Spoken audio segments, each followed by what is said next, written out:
नमस्कार, पंजाब डिबेट देखना आप आपके साथ। मैं हूं आयुष सूर्यवंशी। पंजाब में मिशन 2022 को लेकर सियासी गहमागहमी और बढ़ गई है। प्रदेश में अब एक और नए राजनीतिक विकल्प की सुगबुगाहट भी होने लगी है। पंजाब आम आदमी पार्टी की ओर से शिरोमणि अकाली दल डेमोक्रेटिक के अध्यक्ष सुखदेव सिंह ढींडसा से मुलाकात की गई। मुलाकात के साथ ही पंजाब में नए सियासी समीकरणों को लेकर हलचल तेज हो गई है। और पंजाब डिबेट में आज चर्चा करेंगे कि क्या प्रदेश में एक और नया सियासी फ्रंट बनने जा रहा है। अगर नया सियासी फ्रंट बना तो वो प्रदेश की परंपरागत पार्टियों को चुनौती पेश कर सकेगा। और क्या पंजाब में आम आदमी पार्टी का कुनबा बढ़ रहा है? बड़ा सवाल, और इसी बड़ी सवाल पर आज चर्चा करेंगे।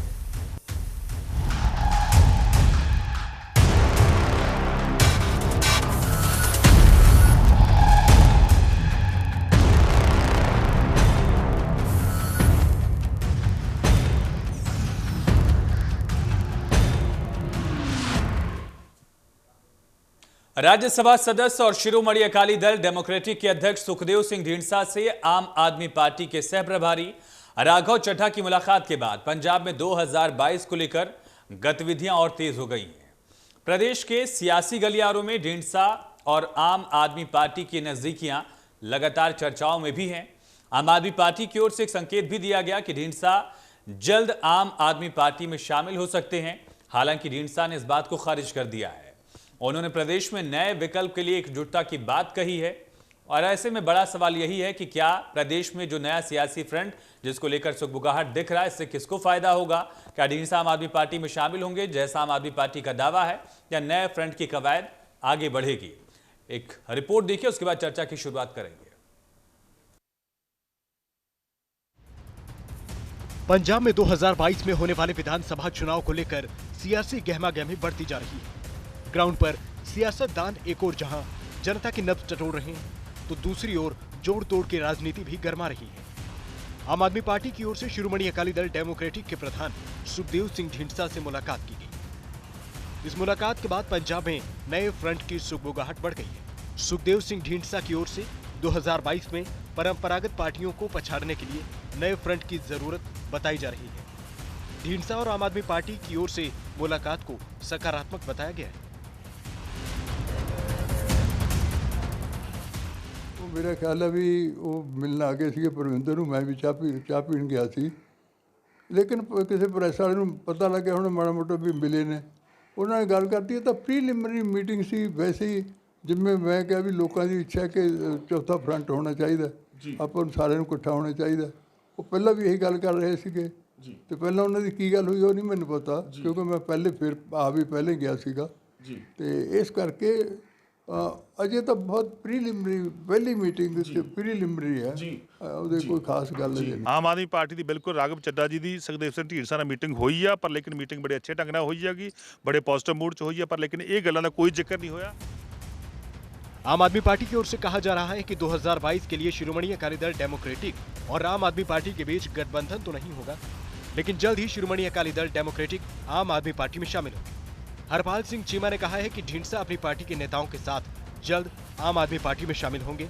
हालांकि चीमा की इस बयान को ढींडसा ने खारिज किया।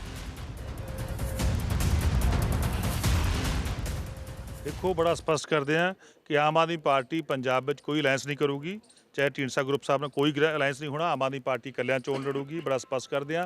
अकाली दल डेमोक्रेटिक के बहुत सारे लीडर साहबान जो है वो आम आदमी पार्टी शामिल हो रहे हैं, बड़ी तुहाडे सामने शामिल करवावांगे, बड़ी जल्दी शामिल हो रहे हैं। पर आम आदमी पार्टी जी अकाली दल डेमोक्रेटिक सुखदेव सिंह ढींडसा ग्रुप के कोई अलायंस नहीं करूगी। बिल्कुल झूठा कोरे झूठ है।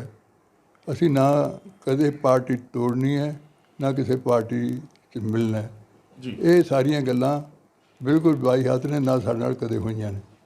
कि उन्हां दा सी कि परविंदर सिंह जे अगर साडे नाल आ जाए तो असी चीफ मिनिस्टर दा इहनूं कैंਡੀਡੇਟ डिकलेयर कर सकते सी कि नहीं उत्थे पार्टी नहीं तोड़नी, ना असी मर्ज होना है। बई ये चिल्लर पार्टी इकट्ठा होना चाहुंदी है, ये भान नहीं हुंदा ढिलियां पोलियां, बई ये पता नहीं कदों खिलर जाने भाई।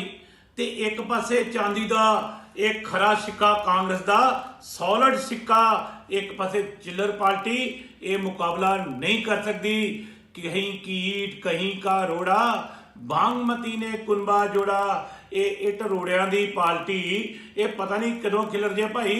कांग्रेस पार्टी छिकेबंद पार्टी है, कल्याण लड़ेगी, टीचा पूरा करेगी। ਦਾ ਆਪਣਾ ਨਿਰਣੇ ਹੈ ਜੀ ਹਾਲੇ ਤਾਂ, ਕਿਉਂਕਿ ਇਲੈਕਸ਼ਨ ਜਿਹੜੇ ਹੈਗੇ 7-8 ਮਹੀਨੇ ਪਏ ਆ, ਸੋ ਉਹਦੇ ਵਿੱਚ ਕੀ ਕੁਝ ਹੁੰਦਾ, ਕਿਉਂਕਿ ਇਹ ਤਾਂ ਤੈਅ ਹੈ ਕਿ ਮਲਟੀ ਕਾਰਨਰ ਕੰਟੈਸਟ ਹੈ, ਠੀਕ ਹੈ ਨਾ ਜੀ। ਹੁਣ ਇਹਦੇ ਵਿੱਚ ਹੋ ਸਕਦਾ ਜਿੱਦਾਂ ਤੁਸੀਂ ਕਿਹਾ ਕਿ ਆਮ ਆਦਮੀ ਪਾਰਟੀ ਔਰ ਸ਼੍ਰੋਮਣੀ ਅਕਾਲੀ ਦਲ ਢੀਂਡਸਾ ਜਿਹੜਾ ਹੈਗਾ ਉਹ ਇਕੱਠੇ ਹੋ ਜਾਣ, ਇਹ ਤੁਸੀਂ ਇਹਨੂੰ ਰੋਕ ਨਹੀਂ ਸਕਦੇ ਆਪਾਂ ਕਹੀਏ। ਹੋ ਸਕਦਾ ਕਿਸਾਨ ਆਪਣੀ ਪਾर्टी बना के खुद पैन, ये भी हो सकता है ना। पंजाब में 2022 में विधानसभा का चुनाव, एक बार फिर से नए फ्रंट की सुगबुगाहट हो रही है, लेकिन बड़ा सवाल यह है कि क्या प्रदेश में एक और विकल्प की जरूरत है? क्या सियासी तौर पर पंजाब में नया फ्रंट कामयाब होगा? News desk report, India news Punjab.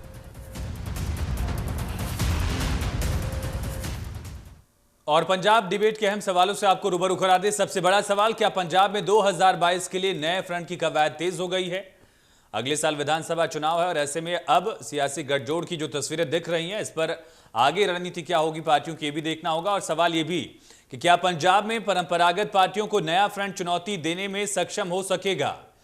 और आखिरी और सबसे बड़ा सवाल, क्या 2022 के लिए पंजाब में आम आदमी पार्टी का कुनबा बढ़ रहा है? जिस तरह से ढींडसा के शामिल होने का दावा किया जा रहा है, यह बड़ा सवाल है। और इन्हीं तमाम पहलुओं पर चर्चा के लिए हमारे साथ दो खास मेहमान कनेक्ट हो चुके हैं। गुरप्रीत सिंह जी कांग्रेस का पक्ष रखेंगे, मेजर RS मल्होत्रा जी आम आदमी पार्टी का पक्ष रखेंगे। आप दोनों का बहुत स्वागत है। मल्होत्रा जी सर, सबसे पहला मेरा सवाल सर आपसे ही है। जिस तरह से आप लोगों ने दावा किया कि ढींडसा आपकी पार्टी में शामिल होने वाले हैं, लेकिन उनकी तरफ से जब खुद इस दावे को खारिज किया जा रहा है, तो फिर आपका इस पर एक्शन क्या होगा?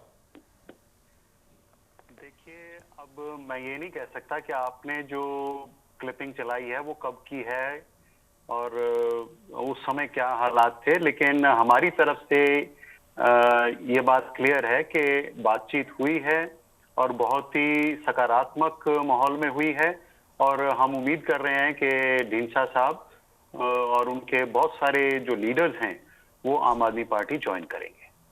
यानी कि साफ तौर पर विलय ही होगा, गठजोड़ या फिर अलायंस की कोई संभावना नहीं आम आदमी पार्टी की तरफ से, जैसा आप लोग दावा कर रहे थे उसी पर बरकरार ये बात? हाँ जी हाँ, यानी कि गठजोड़ नहीं होगा तो विलय ही होगा। गुरप्रीत सिंह जी, अगले साल चुनाव है और इससे पहले लगातार आम आदमी पार्टी अपना कुनबा बढ़ाने की कोशिश कर रही है। हालांकि आप लोगों ने इसे सीधे भानुमति के कुनबे से जरूर जोड़ दिया, लेकिन अगर ढींडसा जैसा एक कद्दावर नेता जो प्रदेश की नब्ज को समझता है वो आम आदमी पार्टी में जाएगा, तो चुनौती आपके लिए बढ़ेगी या घटेगी? देखिए, इसमें कोई शक नहीं है कि ढींडसा साहब का बहुत ऊंचा कद है पंजाब की पॉलिटिक्स में और बड़े रिस्पेक्टेड लीडर हैं वो। और वो एक ऐसे लीडर थे जिनसे श्रोमणी अकाली दल उनको रिस्पेक्ट करना उनकी मजबूरी थी, क्योंकि उनका कद इतना बड़ा था। लेकिन जब उन्होंने पाया कि ये पार्टी जो है ये तो बस बादल फैमिली की पार्टी बन के रह गई है और सिखों का भी कुछ नहीं हो रहा उसमें और सिख संस्थाएं भी है वो नीचे जा रही हैं, तो उन्होंने पार्टी छोड़ के उससे अलग हो गए कि ये पार्टी वो पार्टी अकाली दल रहा नहीं जो 1920 में बनाया गया था। अब हम बात करें आम आदमी पार्टी की जी, आप हिस्ट्री देख लो, एक बहुत पुरानी पार्टी नहीं है, तो 7-8 साल पुरानी पार्टी है। इनकी हिस्ट्री थोड़ी सी देखो आप कि इनमें एक कभी आज तक किसी बात पर खड़े नहीं है। क्योंकि जब आपको बता दूं, हम भी किसी वक्त अन्ना हजारे की मूवमेंट से बड़े प्रभावित थे, हम भी उसको ज्वाइन किए थे और बड़े जोश से हमने पंजाब में ये जो सियासी पार्टी निकली थी उसमें तो हमने भी कोशिश करी कि हाँ ये लगता है कुछ ऐसा होगा। लेकिन हुआ क्या, पंजाब के 700 प्रधान बदल दिए इन्होंने। जब ऑर्गेनाइजेशनल स्ट्रक्चर की डिमांड की गई, दिल्ली जो बैठे हैं इनके कन्वीनर साहब, तो वो आज प्रधान बनाया 15 दिन के बाद बाहर। सुच्चा सिंह छोटेपुर कोई छोटे कद का आदमी नहीं था और बड़ा ईमानदार बड़ा पाक साफ आदमी था, उसके ऊपर भी इल्जाम लगा दिया पैसे लेने। ये पार्टी जो है ना ये इसमें कुछ ऐसा एक बार उबाल सा उठा था पंजाब की सियासत में 2017 में। लगता था कि लोग इतने गुमराह हो गए हैं कि शायद ये 40-42 सीटें ले जाएं। लेकिन चक्कर क्या है, जब केजरीवाल जी आए थे, पार्टी बनी थी, तो ये था कि हर आदमी जो है, आम आदमी, उसकी और केजरीवाल की बराबरता है, उसकी वैल्यू भी उतनी है इस पार्टी में और उसको उतना ही हक है आवाज उठाने का जितना कि कन्वीनर को है, क्योंकि कन्वीनर पार्टी और पार्टी कन्वीनर का इन्होंने कहा था कि ये स्वराज की पार्टी है। और आज आप देख लो कि इनके पास कोई लीडर नहीं है, इनकी होड़ सबकी लगी हुई है कि शायद मेरा तुक्का लग जाए, शायद मेरा तुक्का लग जाए। ये समझ ये रहे हैं कि कभी ना कभी शायद हमारी गवर्नमेंट बनेगी। ये मुंगेरी लाल के सपने हैं।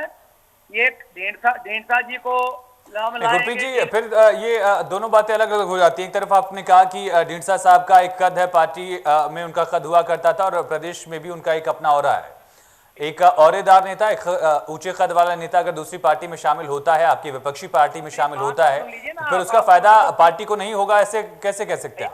आयुष, आप तो जबरदस्ती ढींडसा जी को शामिल कर रहे हो आम आदमी पार्टी में। उनको सुना नहीं आपने कि मैं कभी भी पार्टी नहीं तोड़ूंगा अपनी, और वो पार्टी में क्यों शामिल होंगे? इनकी सारी पार्टी में ढींडसा साहब के कद का बराबर का कद का आदमी है कौन? इनके पास एक चीज होती है कि अगर आप आ जाओगे हम परमिंदर ढींडसा को अनाउंस कर देंगे।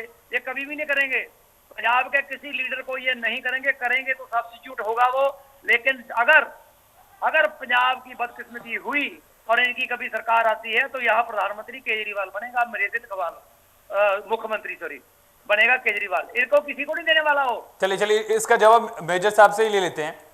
मेजर जी, जिस तरह से मल्होत्रा जी, जिस तरह से कांग्रेस ने आरोप लगाया कि आपकी पार्टी में शामिल नहीं होंगे, उनका जो पक्ष था उस पर कांग्रेस भी आश्वस्त दिख रही है, कम से कम जो ढींडसा साहब का बयान आया है। और ऐसे में आपकी पार्टी के सामने भी मुश्किलें हैं। आप एक तरफ अपने रुख पर अड़िग हैं कि हम अलायंस नहीं करेंगे, गठजोड़ नहीं करेंगे, नया फ्रंट नहीं बनाएंगे, और दूसरी तरफ आपकी तरफ से कहा गया कि बातचीत सफल रही है। इस सफल बातचीत का निष्कर्ष कब तक दिखेगा? लेकिन साथ साथ यही सवाल मेरा भी है मेजर जी कि अगले साल चुनाव है और उससे ठीक पहले अब वक्त जो आ चुका है, चुनावी रण में आप दोनों पार्टियां, तीनों पार्टियां उतरने वाली हैं। इस समय क्या आम आदमी पार्टी अपने आप को कमजोर महसूस कर रही थी कि ढींडसा जी से आपकी तरफ से बातचीत की कोशिश की गई, या फिर खुद उनकी तरफ से पहल हुई है? देखिए आयुष जी, आज हालात ये हैं कि पंजाब के लोग जो हैं वो गरीबी, बेरोजगारी, महंगाई, भ्रष्टाचार, संसाधनों की कमी, संसाधनों की लूट, इन सब से त्रस्त हैं। बुरा हाल है लोगों का। पंजाब को बचाने की जरूरत है। पंजाब का बहुत बुरा हाल है और अगले 5 साल अगर अकाली या कांग्रेस सरकार फिर रहती है तो पंजाब बचाने लायक भी नहीं रहेगा। मतलब बचाने के लिए अलग अलग लोगों से बातचीत की जा रही है, बचाने की कवायद बचाना है, लोगों को बचाना है, पंजाब को बचाना है, तो आम आदमी पार्टी उसके लिए कुछ भी करने के लिए तैयार है। पंजाब बचना चाहिए, पंजाब के लोगों की जिंदगी बचनी चाहिए, पंजाब का भविष्य बचना चाहिए। और जहां तक ये कहते हैं कि आम आदमी पार्टी के पास कुछ नहीं है, अरे दिल्ली में 3 बार सरकार बन गई, 3 बार केंद्र सरकारों ने पूरा जोर लगा दिया, मोदी सरकार का पूरा जोर लग गया, सारे कैबिनेट मिनिस्टर, सारे एमपी उनके वहां पे लगे रहे, फिर नहीं रोक पाए। 67 सीटें, 63 सीटें, और दिल्ली को कहां का कहां पहुंचा दिया। और ये कह रहे हैं कि आम आदमी पार्टी कुछ नहीं है। अरे मैं कहता हूं चांद पे थूका ना, सबको मालूम है कहां गिरता है। अरे चांद है आम आदमी पार्टी, चांद है श्री अरविंद। लेकिन मल्होत्रा जी, एक बात स्पष्ट करिए जिस पर कांग्रेस सवाल पूछ रही है। ढींडसा साहब का जो बयान आया है, उन्होंने तो साफ कहा कि कोई विलय वाली बात नहीं होगी, और इंडिया न्यूज के कैमरे पर कहा, ऑन रिकॉर्ड कहा है। तो आप लोगों को कहां से उम्मीद है? बातचीत की अगर बात हुई है तो फिर ढींडसा साहब उस पर आश्वस्त क्यों नहीं है? और उसी न आश्वस्त होने को लेकर कांग्रेस सवाल पूछ रही है आपसे। नहीं, देखिए जो भी बातचीत हुई है उसके बारे में हमारा जो बयान आया है वो स्पष्ट है। ठीक है, अभी तक उनका कोई फैसला नहीं आया है, लेकिन बातचीत जो है बहुत ही सकारात्मक, बहुत ही पॉजिटिव माहौल में हुई है। और हमें उम्मीद है कि जो हमने स्टेटमेंट दी है कि उसके मुताबिक ही एक्शन होगा। हमें उस पर पूरा विश्वास है। ठीक है गुरप्रीत जी, मेरा सवाल आपसे, हाँ ठीक है, आप रिएक्ट करिएगा उस पर। जिस तरह से कहा मल्होत्रा साहब ने कि कुछ भी करने को तैयार है प्रदेश को बचाने के लिए आम आदमी पार्टी, लेकिन साथ साथ जब आप कहते हैं कि कुनबा जुड़ रहा है, भानुमति का कुनबा जुड़ रहा है, तो फिर ये तो बात अब राजनीति में आम हो चुकी है। असम गण परिषद पिछली बार असम में भाजपा के साथ, इस बार आपके साथ है। शिवसेना इसके पहले भाजपा के साथ हुआ करती थी, आपके साथ है। अगर चले जाते हैं ढींडसा साहब तो दिक्कत कहाँ है इसमें? देखिए, कोalition में कोई दिक्कत नहीं है। मैंने कब कहा कि कोalition में दिक्कत है या कोalition करने से कोई आइडियोलॉजी कमजोर हो जाती है? मैंने तो नहीं कहा। मैंने कब नकारा है इसको। लेकिन जिसके साथ ये करना चाहते हैं वो खुद नकार रहे हैं कि मेरा सवाल ही नहीं पैदा होता मैं इनमें शामिल हो जाऊं। बाकी ये जो बात कर रहे हैं ना, मेरी रिक्वेस्ट है हाथ जोड़ के इनसे, ये संजीदा डिबेट है, इसमें आम आदमी पार्टी को चांद की तुलना में मत करिए। चांद छुप जाएगा, दोबारा निकलेगा नहीं। इतनी बड़ी नहीं, मैनू बोल लैन दो, मैनू बोल लैन दो प्लीज, मैं नहीं बोलिया। सुनो, और चंद ने निकलना बंद कर देना जे तुसी आपदी पार्टी ने कंपेयर कर लग। सर चांद ते सूरज नू कोई नहीं रोक सकदा। मेरी विचार है ना, तुसी तां करता कंपेयर, मेरी भी सुन लो ना। Respect my view, I respected your view. You welcome. ठीक है जी। हुण तुसी मैनू ये दसो भई ये क्यों लभदे फिरदे आ? जे नवजोत सिंह सिद्धू ट्विटर ते ट्वीट कर दिंदा, भज पैंदे आ ਚੱਕ के सारे कपड़े लीड़े भी नवजोत सिंह सिद्धू आ गया आ गया आ गया। इत्थों तक भी अफवाहां फैलाइयां भी बहुत सिरे लगी पई है गल दिल्ली दे विच, ते नवजोत सिंह सिद्धू तां अज आया कि सवेरे आया। ਉਹ हर वारी बयान दिंदा, मैं कदे नहीं कांग्रेस को छड्ड के ਜਾਂਦਾ। पर ਤੁਸੀਂ ਇਹਨਾਂ ਦੇ ਪਿਛਲੇ, ਤੁਸੀਂ ਪੱਤਰਕਾਰ ਹੋ, ਪਿਛਲੇ ਇਹਨਾਂ ਦੇ ਬਿਆਨ ਪੜ੍ਹ ਲਓ। ਇਸੇ ਤਰ੍ਹਾਂ ਹੁਣ ਢੀਂਡਸਾ ਸਾਹਿਬ ਹੈ, ਢੀਂਡਸਾ ਸਾਹਿਬ ਅਕਾਲੀ ਦਲ, ਮੈਂ ਬਿਲਕੁਲ ਸੰਜੀਦਾ ਗੱਲ ਕਹਿ ਰਿਹਾ, ਢੀਂਡਸਾ ਸਾਹਿਬ ਅਕਾਲੀ ਦਲ 'ਚ ਵਾਪਸ ਜਾ ਸਕਦੇ ਆ ਮਾਈਨਸ ਬਾਦਲ ਪਰਿਵਾਰ, ਪਰ ਆਮ ਆਦਮੀ ਪਾਰਟੀ 'ਚ ਕਦੇ ਨਹੀਂ ਜਾਣਗੇ। ਦੂਜੀ ਗੱਲ ਇਹਨਾਂ ਨੇ ਨਵਜੋਤ ਸਿੰਘ ਸਿੱਧੂ ਨੂੰ ਜਦੋਂ 2017 ਤੋਂ ਪਹਿਲਾਂ ਕੇਜਰੀਵਾਲ ਜੀ ਨੇ ਬੁਲਾਇਆ ਸੀ ਤੇ ਉੱਥੇ ਗੱਲਬਾਤ ਹੋ ਗਈ ਸੀ, ਪੈ ਗਿਆ ਰੌਲਾ ਜੀ ਵੀ ਨਵਜੋਤ ਸਿੰਘ ਸਿੱਧੂ ਆ ਗਿਆ। ਔਰ ਤਿੰਨਾਂ ਦਿਨਾਂ ਦੇ ਵਿੱਚ ਖਿਲਰ ਗਏ। ਕਿਉਂ ਖਿਲਰ ਗਏ? ਜਿਹੜੀ ਮੈਂ ਪਹਿਲਾਂ ਗੱਲ ਕਹੀ ਸੀ ਕਿ ਉਪ ਮੁੱਖ ਮੰਤਰੀ ਤਾਂ ਠੀਕ ਹੈ, ਮੁੱਖ ਮੰਤਰੀ ਮੈਂ ਫੈਸਲਾ ਕਰੂੰਗਾ, ਪੰਜਾਬ 'ਚ ਕਿਹੜੇ ਕਿਵੇਂ ਹੋਣਗੇ ਟਿਕਟਾਂ ਦਾ ਫੈਸਲਾ ਮੈਂ ਕਰੂੰਗਾ। ਫੂਲਕਾ ਜੀ ਨੂੰ, ਔਰ ਜੇ ਝੂਠ ਹੋਵੇ ਫੂਲਕਾ ਜੀ ਨੂੰ ਬੁਲਾ ਕੇ ਪੁੱਛ ਲਿਓ, ਇੱਕ ਵਾਰੀ ਨਹੀਂ 4 ਵਾਰੀ ਪ੍ਰੋਮਿਸ ਕੀਤਾ ਵੀ ਡਿਪਟੀ ਸੀਐਮ ਤੁਸੀਂ ਹੋਵੋਗੇ ਫੂਲਕਾ ਜੀ। ਤੇ ਭਗਵੰਤ ਮਾਨ ਨੇ ਫੋਨ ਕੀਤਾ ਆਪਣੇ ਪਟਿਆਲੇ ਐਮਪੀ ਸਾਹਿਬ ਨੂੰ ਕਿ ਢੀਂਡਸਾ ਉਹਨੂੰ ਕੱਢੀਏ ਆਪਾਂ, ਇਹ ਫੁਲਕੇ ਫੜ ਕੇ ਜਿਹੜੇ ਆ ਨਾ ਅੱਗੇ ਹੋਈ ਜਾਂਦੇ ਆ, ਆਪਾਂ ਮਿਹਨਤ ਕੀਤੀ, ਆਪਾਂ ਸਟਾਰ ਆ, ਆਪਾਂ ਸੈਲੀਬ੍ਰਿਟੀ ਆ, ਜਿਹਦੀ ਮਾਨਸਿਕਤਾ ਇਹੋ ਜਿਹੀ ਹੋਵੇ ਉਹ ਇਹਨਾਂ ਦਾ ਪ੍ਰਧਾਨ ਹੈ। ਔਰ 8ਵਾਂ ਕੇ 9ਵਾਂ ਪ੍ਰਧਾਨ, ਉਹ ਇੱਕ ਅੱਖਾਂ ਵਾਲਾ ਡਾਕਟਰ ਵਿਚਾਰਾ ਪਟਿਆਲੇ ਨੂੰ ਲੈਂਦਾ ਸੀਗਾ, ਉਹ ਵੀ ਬਿਠਾਇਆ, ਉਹਦੀ ਪ੍ਰੈਕਟਿਸ ਵੀ ਬੰਦ ਕਰਾ ਦਿੱਤੀ ਤੇ ਉਹਦਾ ਉਹ ਵੀ ਖੁੱਲੇ ਲੈਣ ਕਰਤਾ। ਹਰਪਾਲ ਚੀਮੇ ਦਾ ਹਾਲ ਵੇਖ ਲਿਆ ਜੀ, ਇਹੋ ਜਿਹਾ ਹੀ ਹੁੰਦਾ। ਤੁਸੀਂ ਜਿਹੜਾ ਕਹਿੰਦਾ ਨਾ ਮੈਂ ਬਸ ਹੁਣ ਇਕੱਲੇ ਲੜਾਂਗੇ, ਇਕੱਲੇ ਲੜਨ ਦੀ ਤਾਕਤ ਪੰਜਾਬ ਦੇ ਵਿੱਚ ਸਿਰਫ ਤੇ ਸਿਰਫ ਕਾਂਗਰਸ ਦੀ ਹੈ, ਜਾਂ ਕਾਂਗਰਸ ਵੀ ਗੱਠਜੋੜ ਕਰ ਸਕਦੀ ਹੈ। ਮੈਂ ਗੱਠਜੋੜ ਦੇ ਉਲਟ ਨਹੀਂ ਹੈ। ਇਹ ਕਹਿੰਦੇ ਪੰਜਾਬ ਬਚਾਉਣਾ, ਇਹ ਐਗਜ਼ਾਮਪਲ ਦਿੰਦੇ ਆ ਦਿੱਲੀ ਦੀ, ਕੱਲ ਨੂੰ ਕਹੋਗੇ ਪੰਜਾਬ ਬਚਾਉਣਾ, ਅਮਰੀਕਾ ਦੀ ਐਗਜ਼ਾਮਪਲ ਦਿਓਗੇ, ਫਿਰ ਚੰਦ ਤੇ ਪਹੁੰਚ ਕੇ ਚਾਂਦੀ ਬਣਾਤਾ। ਭਾਈ ਸਾਹਿਬ, ਇਹ ਜਿਹੜੀਆਂ ਇਲੈਕਸ਼ਨਾਂ ਆਉਣੀਆਂ ਨੇ, ਇਹਦੇ 'ਚ ਮੁੱਦਾ ਇੱਕ ਹੈ ਕਿ ਕਿਸਾਨਾਂ ਦਾ ਕੀ ਬਣਦਾ।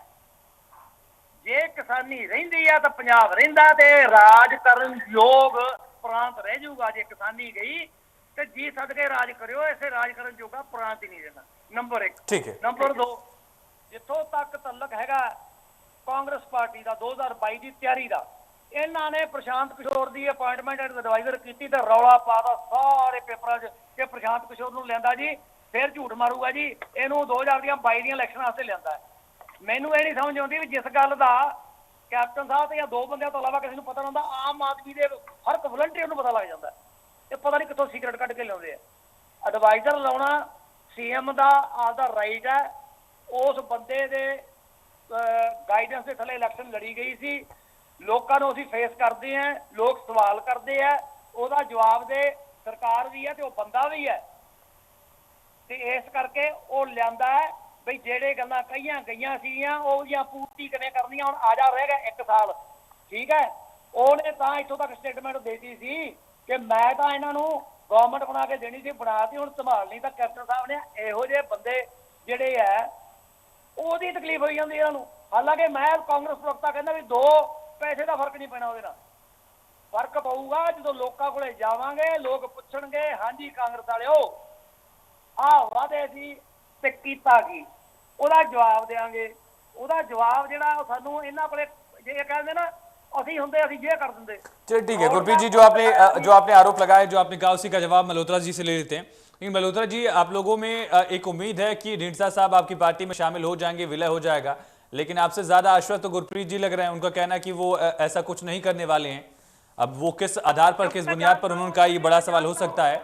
लेकिन ठीक है गुरप्रीत जी, मैं लौटता हूँ आपके पास। मल्होत्रा जी, मेरा सवाल आपसे यही है कि आखिर प्रदेश को जो बचाने की कवायद आप लोगों ने जिसका दावा किया है, वो क्या चुनावी बिगुल बजने के बाद अब आप लोगों को ये लगा कि आप लोग सीधे तौर पर कांग्रेस को टक्कर नहीं दे पाएंगे और बाकी दलों से या फिर जो बाकी छोटे छोटे क्षत्रप हैं उनसे आप लोगों को अब सहयोग की जरूरत ये महसूस हो रही है, या फिर मजबूती से जीत का दावा आप लोग कर रहे हैं? देखिए आयुष जी, आम आदमी पार्टी को अपनी ताकत में कोई भी शक नहीं है। आज आप पंजाब के शहर शहर गांव गांव में चले जाओ, लोग पूरी दृढ़ता के साथ आम आदमी पार्टी के साथ खड़े हैं। The writing is on the wall, ठीक है। लेकिन एक बड़ा दिल करते हुए पंजाब के भविष्य को सुरक्षित करने के लिए हम सभी पंजाब हितैषियों को अपने साथ लेना चाहते हैं, जो पंजाब को बचाना चाहते हैं, जो पंजाब के दर्दी हैं, हम सबको साथ लेना चाहते हैं ताकि पंजाब को पूरे यकीन से बचाया जा सके। ज्यादा से ज्यादा लोग इसमें साथ आए, इसमें भागीदार बने ताकि पंजाब की रक्षा हो सके। और जहां तक किसानी आंदोलन का सवाल है, नो डाउट बहुत बड़ा मुद्दा है, लेकिन इसके साथ जो पंजाब में बेरोजगारी है, भ्रष्टाचार है, गरीबी है, महंगाई है, वो भी कोई छोटे मुद्दे नहीं है। उन्होंने भी लोगों की कमर तोड़ी हुई है। सो ये मुद्दे भी कहीं छुपाए नहीं जा सकते। और मैं गुरप्रीत जी से बिल्कुल सहमत हूं कि 4.5 साल हो गए लोग इनसे सवाल पूछ रहे हैं, आपने इतने बड़े बड़े वादे किए थे, इनको जवाब नहीं सूझ रहे। अब वो जवाब घड़ने के लिए इन्होंने प्रशांत किशोर को बुलाया कि भाई तू अब पहले झूठ तो बता गया था, अब झूठ का जवाब भी तो बता, अब लोगों को आगे कैसे मूर्ख बनाएं। तो इसके लिए उन्होंने प्रशांत किशोर को बुलाया। जी, ये बड़ी विडंबना है। आप प्रशांत किशोर से चुनाव जीते तो ठीक है, कांग्रेस कर ले तो फिर गलत हो जाता है। ये तो बहुत बड़ी विडंबना वाली स्थिति हो जाती है कि जो वादे किए हैं वो सच्चे दिल से होने चाहिए और वो पहले दिन से निभाने चाहिए, लागू होने चाहिए। इन्होंने कौन से वादे निभाए हैं? इन्होंने कौन से वादे? नशे खत्म हो गए क्या पंजाब में? रोजगार मिल गए क्या लोगों को? कर्जा माफी हो गई क्या? रोजगार आप चलिए ठीक है, इस पर वादों पर मैं मल्होत्रा जी जवाब लेता हूं गुरप्रीत जी से। लेकिन क्या ढींडसा साहब को पार्टी में शामिल कराने की जो कवायद या बातचीत रणनीति, आप उसे जो भी कुछ कह लें, ये स्थिति आखिर इस वजह से तो नहीं आई कि निकाय चुनाव में आम आदमी पार्टी को एक तरफा हार मिली? उसके पहले के जो उपचुनाव हुए थे उसमें भी आम आदमी पार्टी को कोई बहुत बड़ी बढ़त नहीं मिली थी। ये तमाम जो नतीजे थे उसके बाद अब आप लोग इसलिए मजबूर हो गए हैं कि जो छोटे छोटे ईंटें उखड़ रही दूसरी पार्टियों से, उन ईंटों को उखाड़ कर अब अपनी पार्टी में जोड़ा जाए, दीवार ऊंची की जाए। Absolutely not. देखिए जो निकाय चुनाव होते हैं उसमें सबको मालूम है कि उनमें धांधली होती है, उसमें गड़बड़ होती है, ठीक है। उसकी हमें कोई परवाह नहीं है। उसके बावजूद हमने बहुत सारी सीटें जीती हैं, ठीक है। लेकिन अब जो चुनाव होने, ये असली चुनाव होंगे। इसमें कोई सरकार अपना बाहुबल नहीं यूज कर सकती, अपनी पुलिस नहीं यूज कर सकती, एडमिनिस्ट्रेशन नहीं यूज कर सकती, ठीक है। ये असली चुनाव है। तो पंजाब के हित के लिए हमें जो भी कदम उठाना पड़ेगा हम उठाएंगे और हम पूरी तरह आश्वस्त हैं कि हमारा जो रिकॉर्ड है दिल्ली में, जो हमने लोगों को करके दिखाया, पंजाब के लोग भी अपनी जिंदगी में वही चाहते हैं। दिल्ली मॉडल का जिक्र आप लोग कब तक करेंगे मल्होत्रा जी? इसके पहले भी दिल्ली मॉडल ही था, तब चला नहीं चुनाव में। फिर से एक बार दिल्ली मॉडल पर उम्मीदें आप लोगों की बरकरार है। इस पर मैं लौटता हूं के पास, लेकिन गुरप्रीत जी आपके पास आ रहा हूं। वायदों पर हिसाब तो देना होगा। जनता ने जो वायदे आपसे लिए थे, जिन वायदों पर आपको जनमत मिला, चाहे वो ठेके कम करने की बात कही गई हो, किसानों का कर्जा माफ करने की बात कही गई हो, रोजगार देने की बात कही गई हो, कई सारे जो बड़े वायदे थे उनको लेकर अभी भी जमीन पर उतना काम नहीं हो पाया। ये खुद आपकी पार्टी के नेता कहते हैं और लगातार आप लोग भी इस बात को कबूल करते हैं। इसका हिसाब देने जनता के पास जाएंगे तो क्या विपक्ष को इसका फायदा नहीं मिलेगा? गुरप्रीत जी देखिए, फायदा नुकसान जो देखता है वो बेईमान होता है। बात ये है कि जो सरकार बनी है वो लोगों के हित में काम कर रही है कि नहीं कर रही है, नंबर 1। नंबर 2, जो ऑपोजिशन भेजी है लोगों ने, वो क्या अपना रोल निभा रही है? क्या वो आवाज उठाती है लोगों की? क्या वो सरकार को सवाल करती है और फिर सुनती है कि उनका जवाब क्या है? ये इनकी पार्टी 4.5 साल में टोटल गिना जाए तो घंटा सवा घंटा विधानसभा में बैठी नहीं 4 साल। ये तो हाय वो करते बाहर निकल जाते हैं क्योंकि इनके पास मुद्दा होता कोई नहीं। जहां तक वादों की बात है, वादे किए, बहुत बड़े बड़े किए, उम्मीद थी कि पूरे कर पाएंगे। और ये इनको मैं एक समझा दूं, ये तो आर्मी ऑफिसर हैं, जो लोग पॉलिटिक्स में आके ये कहें कि फलान ने लोगों को मूर्ख बना दिया, वोटर आपसे कहीं से आना है। ये गलतफहमी दिमाग में से निकाल दीजिए कि कोई भी किसी वोटर को मूर्ख बना सकता है। वोटर बहुत इंटेलिजेंट है, लेकिन जवाब हमको देना पड़ेगा, इससे भागते नहीं हम। लेकिन आपकी तरह झूठ नहीं बोलेंगे। केजरीवाल ने कितने स्कूल खोले हैं नई दिल्ली में, कितने नए हॉस्पिटल बनाए दिल्ली में, दिल्ली मॉडल। सरदार साहब बीच में नहीं बोलना, बाद में बात करना, मेरे सवालों का जवाब दे देना प्लीज। Listen to me. होगा आपके पास आंकड़े भी होंगे। झूठ का बुलंदा है वो मोदी और केजरीवाल का मुकाबला, या भी दोनों में से झूठा का होना, कोई बात नहीं। मैं भी जानता हूँ बड़ी अच्छी तरह से, आपसे ज्यादा बार मिला हूँ उसको मैं, कोई बात नहीं। अपने अपने विचार है, अपने विचार है। फिर बोल रहे हो आप बीच में, सुन लीजिए। मैनू दसन दी लोड़ नहीं, सारी दुनिया नू पता है। नहीं फिर सुन लो, फिर मैनू भी दसन दी लोड़ नहीं, फिर डिबेट च उठ के चले जाते हैं जे तुसी सुनने को तैयार नहीं। सच बोलिए ना, जेड़ा काम नहीं सच तुसी सच की ठीक है आपसी बहसबाजी मत करिए। विधानसभा में तो आपसी बहसबाजी हमने बहुत देख ली है। गुरप्रीत जी आप अपनी बारी में बोलेंगे और मल्होत्रा जी आप अपनी बारी में बोलेंगे। मल्होत्रा जी मैं आपके पास आपका जवाब लेने आऊंगा, लेकिन ठहरिए थोड़ा सा, गुरप्रीत जी को सुन लेते हैं। गुरप्रीत जी आपने कहा कि वायदे बड़े थे, लेकिन उन वायदों पर अमल कितना कर पाए आप लोग, इसका हिसाब? देखिए मैं बताता हूँ आपको, सबसे बड़ा वादा जो किया गया था, जिसकी सारी ऑपोजिशन पार्टी के पास एक ही मुद्दा है कि गुटखा साहब हाथ में पकड़ के कसम खाई थी कि मैं ड्रग्स की कमर तोड़ दूंगा। ये तो कहते हैं ड्रग्स खत्म कर दूंगा। ड्रग्स तो भैया उन कंट्रीज में खत्म नहीं हुए जहां पे हमारी। तो ये जो आप तर्क दे रहे हैं गुरप्रीत जी, ये तर्क तब पता रहा होगा कांग्रेस के दिग्गज नेताओं को, या नहीं पता था, या अब उजागर हो गया? हाँ। आयुष प्लीज, मेरे को मालूम आपके सवाल, मैं सवालों पे जवाब तो आने दो ना। देखिए पता सबको है, पता इनको भी है, इनकी दिल्ली में कितना नशा चलता है जाके देख लें। लेकिन ये सोशियो इकोनॉमिक मुद्दा है और ये डायरेक्टली जुड़ा हुआ है एम्प्लॉयमेंट से, ये बेरोजगारी से जुड़ा हुआ मुद्दा है, ये पढ़ाई लिखाई के बाद फ्रस्ट्रेशन से जुड़ा हुआ मुद्दा है, जिसकी एडवांटेज वो लोग लेते हैं जो बेईमान हैं, जो देशद्रोही हैं, जो दर्द नहीं रखते किसी के बच्चे का। और वो आज से नहीं है कोई। कैप्टन साहब के आज का अखबार पढ़ा है मल्होत्रा जी?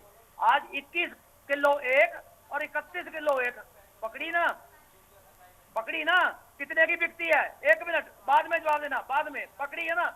कमर तोड़ी गई है सप्लाई चेन की, आप मानो या ना मानो, लोग मानते हैं। आज सिंगू बॉर्डर पे, टिकरी बॉर्डर पे बैठे हैं हमारे यूथ। मुझे दिखा दीजिए कौन सा नशेड़ी है पंजाब से ही गए हैं, कमर टूटी है सप्लाई की तो पहुंचे हैं वहां पे। तो ये आपका प्रोपेगेंडा चलने वाला नहीं है। बेरोजगारी खत्म नहीं हुई, हम घर का रोजगार देना चाहते थे, हमसे नहीं हुआ। लेकिन हमने हर इंस्टीट्यूट में जहां से लोग ग्रेजुएट होकर निकलते हैं, चाहे वो सरकारी है चाहे प्राइवेट है, वहां पे हमने जॉब मेले लगाए हैं। जॉब कम से कम नहीं तो 10 गुना ज्यादा अकाली लीडरशिप से दिए हमने, अकाली सरकार से। हाँ, मैं नहीं कहता कि हमने पूरे दे दिए या घर का रोजगार दे दिया। अगर पैसे रहते, अगर हमारे साथ सेंटर की गुरप्रीत जी, लेकिन अगर रेवेन्यू का ही हवाला आप लोग हमेशा से दिया करेंगे तो फिर विपक्ष के पास मौका है। खास करके आम आदमी पार्टी कहेगी कि हमें मौका दीजिए, जो इन्होंने नहीं कर पाए वो उसी संसाधन में हम करके दिखाएंगे। रेवेन्यू का अगर जिक्र करें तो नवजोत सिंह सिद्धू लगातार बयान दे रहे थे बीच में कि जहां पर 100 करोड़ का रेवेन्यू जनरेट हो रहा है, वहां से 1000 करोड़ का रेवेन्यू जनरेट हो सकता है। तो सारे आप लोग फॉर्मूला लागू कर दिया होता आप लोगों ने। सवाल यहां पर यह है गुरप्रीत जी, जो वादे आप लोगों ने किए थे वो वादे अगर आप लोगों ने उनको डिलीवर नहीं किया है तो फिर विपक्ष के पास मौका है। मेरा सवाल ये है, उस पर आपको जवाब देना पड़ेगा कि कितना काम आपने किया, कितना नहीं कर पाया, उसका कारण क्या था। यार इतनी लंबे जो आप दे रहे हो ना, मेरे को इन्फॉर्मेशन है भैया, हमारी पार्टी का है। मैं तो कह रहा हूँ, मेरी बात मेरी सुनिए ना, मेरे को बुलाया डिबेट में, मैं बताता हूँ आपको।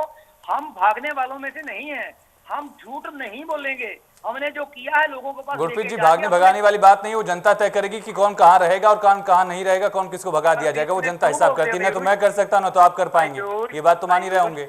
आयुष, हाँ, क्यों कोई बीच में बेटा टोकते हो? हाँ ठीक है, चलिए बोलिए। बात पूरी कर लेने दो। बोलिए।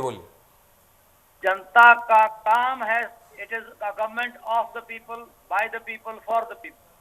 और सवाल करना जनता का हक है, वो हमसे भी पूछेंगे, इनके एमएलए से भी पूछेंगे, अकालियों से भी पूछेंगे, भाजपा से भी। वो उनका राइट है, उन्होंने भेजा है इनको अपनी हिफाजत के लिए, अपने लॉ एंड ऑर्डर के लिए, अपनी बेहतरी के लिए, गरीबों के भले के लिए।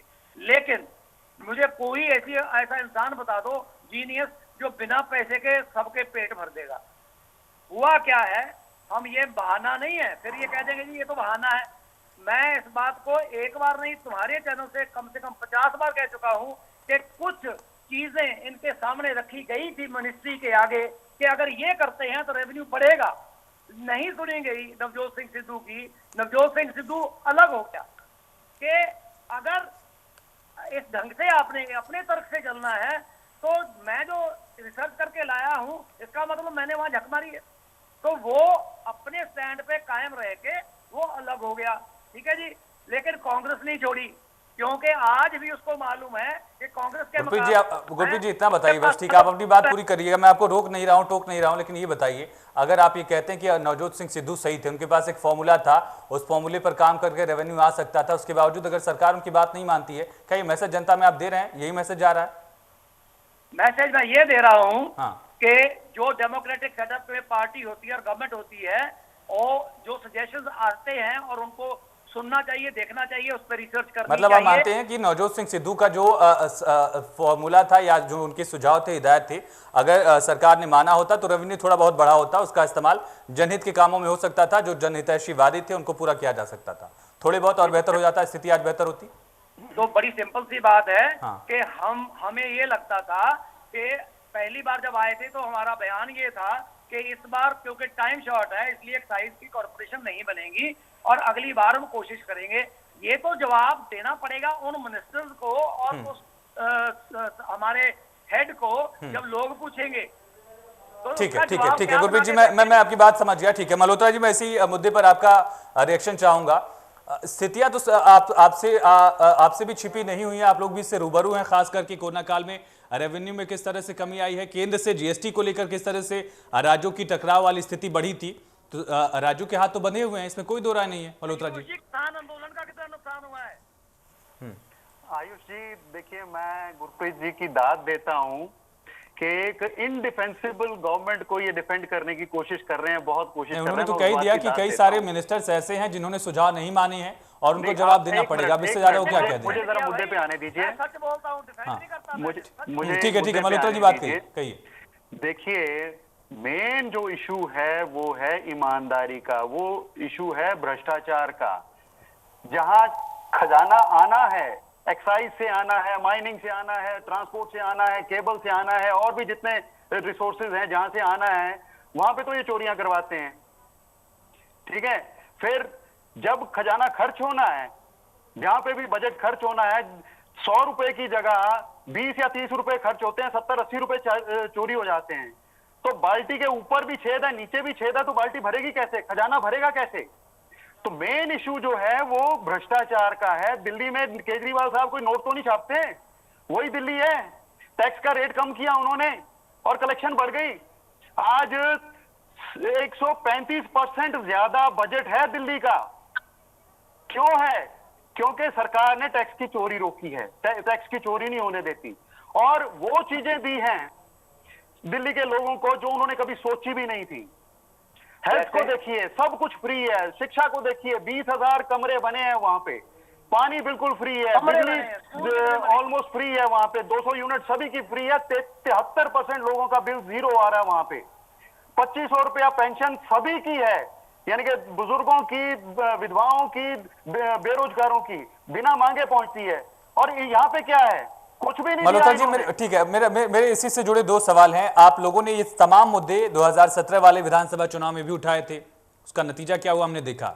चलिए ठीक है, मान लेते हैं कि आप लोगों के पास और ज्यादा मुद्दे हैं इस बार, लेकिन क्या इतने तमाम मुद्दों के बावजूद आप लोगों के पास ऐसे नेता नहीं है जिन नेताओं की बदौलत ये मुद्दे जनता तक पहुंचा सके आप लोग? इस वजह से ढींढसा साहब को आप लोग लेकर आ रहे हैं। गुरप्रीत जी, मैं लौटूंगा, लेकिन मल्होत्रा जी को सुनिए, बहुत तसल्ली तफसील से सुना उन्होंने। लीडर्स हैं सारे ही उच्च दर्जे के लीडर्स हैं। ऐसी कोई बात नहीं है कि हमारे पास लीडर्स की, अरे इनके बड़े बड़े दिग्गजों को हराया हमारे छोटे छोटे गरीब एमएलएज ने, करोड़पतियों को गरीब गरीब लोगों ने हराया है। हरे एक बंदा हमारा उच्च दर्जे का, बड़े पाए का लीडर है। ऐसी कोई बात नहीं है, हमारे पास लीडर्स की कमी नहीं है, पर हम हर पंजाब हितैषी को पंजाब बचाने के लिए इकट्ठे होने का न्योता दे रहे हैं। चलिए मल्होत्रा जी, एक छोटा सा सवाल, फिर मैं गुरप्रीत जी के पास जाता हूं। ऐसे कौन से और कितने पंजाब हितैषी अभी दूसरी पार्टियों में बचे हैं जो आपके यहाँ आएंगे? नहीं, देखिए, हमारा दरवाजा खुला हुआ है। हम हर पंजाब हितैषी को अपनाने को तैयार हैं, बशर्ते वो सच्चा, सुच्चा और ईमानदार हो। 2017 और 2022 में सबसे बड़ा बदलाव आम आदमी पार्टी की रणनीति में क्या आप देख रहे हैं? देखिए, पहले हमारी पार्टी नहीं थी, हम दूसरी पार्टियों की जो झूठ की चालें हैं उनको समझ नहीं पाए। ये हमारे से आगे निकल के लोगों को झूठ बोलने में और उनको गुमराह करने में कामयाब हो गए। लेकिन इस बार लोगों ने अपने खुद पे झेला है, 5 साल झेल लिया लोगों ने। लोग अब काट की हांडी जो है दोबारा नहीं चढ़ने वाली। वही कांग्रेस है, वही प्रशांत किशोर है, तो लोग समझते हैं कि उनके साथ ये क्या करने वाले हैं। गुरप्रीत जी, तो इस बार रिजल्ट जो है डिफरेंट होगा। ठीक, देखिए, करप्शन, झूठ, ठीक है जी, इसके ऊपर मैं 2 चीजें कहता हूँ। केजरीवाल, मल्होत्रा जी तो तब थे नहीं इस पार्टी में। केजरीवाल ने जब पार्टी बनाई तो पब्लिकली एक जगह पे नहीं 10 जगह पे बोला है प्रेस के सामने, मैं कभी जिंदगी में सियासत नहीं लड़ूंगा। मैं अपने बच्चों की कसम खा के कहता हूं, मैं कभी कोई घर, चुप मल्होत्रा जी प्लीज, मैं कभी अपने बच्चों की कसम खा के कहता हूं, मैं वीडियो भेज दूंगा कि मैं कभी भी कोई ओहदा नहीं लूंगा। और करप्शन इसको छोड़ दो, झूठा आदमी है, मुझे तो मालूम है, आपको जल्दी मालूम पड़ जाएगा, 2-4 साल और लटको इसके साथ, पता चल जाएगा, भागोगे आप बैठा है वहां पे। और झूठा सिरेरा। दूसरी गल के केजरीवाल चीफ मिनिस्टर है हिंदुस्तान दे विच 30-31 स्टेटां ने, 30 स्टेट दिखा दिओ मैनू जिहदा मुख्यमंत्री होवे जिहदे कोले पोर्टफोलियो कोई ना होवे। A CM without portfolio causing the loss of millions of rupees to the taxpayers' money by enjoying the facility, by enjoying everything that comes in the purview of being a chief minister. ਇਹਨੂੰ corruption ਕਹਿੰਦੇ। ਵੈਸੇ ਮਲਹੋਤਰਾ ਜੀ ਤੁਸੀਂ army ਚ ਇਹ ਕਹਿੰਦੇ corruption, ਇਹ ਲੁਕੀ ਕਰਪਸ਼ਨ, ਝੂਠ ਦੀ ਕਰਪਸ਼ਨ। ਦੂਜੀ ਗੱਲ, ਅੱਜ ਸੁਪਰੀਮ ਕੋਰਟ ਨੇ ਫਟਕਾਰ ਲਾਈ ਹੈ, ਕੈਪਟਨ ਨੂੰ ਤਾਂ ਲਾਈ ਨਹੀਂ, ਕੇਜਰੀਵਾਲ ਨੂੰ ਲਾਈ ਹੈ, ਭਈ ਤੂੰ 1000 ਕਰੋੜ ਰੁਪਈਆ ਉਹਦਾ ਮੂੰਹ ਵਿਖਾਉਣ ਵਾਸਤੇ ਜਿਹੜੇ ਲੋਕ ਵੇਖ ਕੇ ਵੀ ਰਾਜੀ ਨਹੀਂ, ਉਹਦੇ ਤੇ ਐਡਵਰਟਾਈਜ਼ਮੈਂਟ ਤੇ ਲਾਈ ਜਾਂਦਾ ਹੈ ਤੇ ਲੋਕਾਂ ਨੂੰ ਗਰੀਬਾਂ ਦਾ ਉਧਾਰ ਖਾਤੇ ਲਾ ਲੈ, ਕੋਵਿਡ ਵਾਸਤੇ ਲਾ ਲੈ। ਤੁਸੀਂ ਕਿਹਾ ਸੀ ਜੀ 200 ਪਤਾ ਨਹੀਂ 2020 ਕਮਰੇ ਬਣਾਤੇ, ਸਕੂਲ ਬਣਾਇਆ ਕੋਈ? ਤੁਸੀਂ ਕਦੇ ਗਿਣਤੀ ਕੀਤੀ ਹੈ ਵੀ ਕਿੰਨੀਆਂ ਪੰਚਾਇਤਾਂ ਦੇ ਵਿੱਚ 13,000 ਪੰਚਾਇਤ ਹੈ ਪੰਜਾਬ 'ਚ ਤੇ ਕਿੰਨੇ ਸਕੂਲਾਂ ਦੀਆਂ ਕੰਧਾਂ ਢਹਿ ਕੇ ਦੁਬਾਰਾ ਬਣਦੀਆਂ? ਉਹ ਉਪਲਬਧੀ ਹੁੰਦੀ ਹੈ, कमाल। गुरप्रीत जी, ऐसा तो नहीं कि आप विपक्ष की नाकामियों से ज्यादा आश्वस्त हैं अपनी कामयाबियों की अगर तुलना की जाए? दूसरी नहीं जी, नहीं सुनिए। हाँ। मेरे से सवाल करें कांग्रेस का। हाँ। नहीं, देखो हम संतुष्ट बिल्कुल नहीं है। हाँ। हम काहे के लिए संतुष्ट है भैया? साल पड़ा है, इतने वादे अभी पूरे करने वाले पड़े हैं, हम कोशिश कर रहे हैं, यहाँ से वहां से रेवेन्यू इंक्रीज करने की कोशिश कर रहे हैं। कल भी पेट्रोल के ऊपर फिर टैक्स लगा है पंजाब में, तो टैक्सेशन के बगैर तो होगा नहीं, ये तो फटाफट कर देगा और टैक्स, पेट्रोल बन गया। जो केजरीवाल के पास इतनी सी स्टेट है और इंडस्ट्री इतनी है दोनों तरफ से, इतनी लेबर वहां आती है, इतना वहां ट्रेड होती है, इतना जीएसटी आता है, और उसके बाद हमारा 130% हो गया। और भैया आपका 130% हुआ नहीं था, लेकिन पहले डेवलपमेंट थी, जितने फ्लाईओवर बने हैं कांग्रेस की सरकार में शीला ने बनाए हैं, खर्चा हुआ है। आपकी तरह नहीं पत्थर उठाया, दूसरा लगा दिया, 10 मीटर रिपेयर किया, नया बना दिया 100 करोड़ में।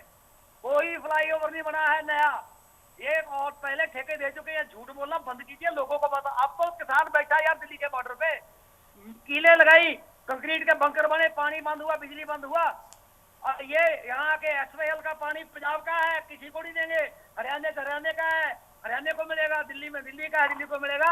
वो एक ਜਿਹੜੀ है ना ड्रामेबाजी एक खत्म हो चुकी है। ਜਿਹੜੇ ਤੁਹਾਡੇ ਚੱਜ ਦੇ ਬੰਦੇ ਸੀ ਜਿਨ੍ਹਾਂ ਦਾ ਮਾੜਾ ਮੋਟਾ ਦਿਮਾਗ ਸੀ। ठीक है गुरप्रीत जी, आप लोगों की सारी बातें ये किसान आंदोलन पर आकर ठहर क्यों जाती है? ऐसा तो नहीं कि जो आप लोगों का मैनिफेस्टो था, जो वायदे थे, उनको किनारे करके किसान आंदोलन को लेकर कांग्रेस आगे बढ़ेगी? नहीं, बिल्कुल भी नहीं।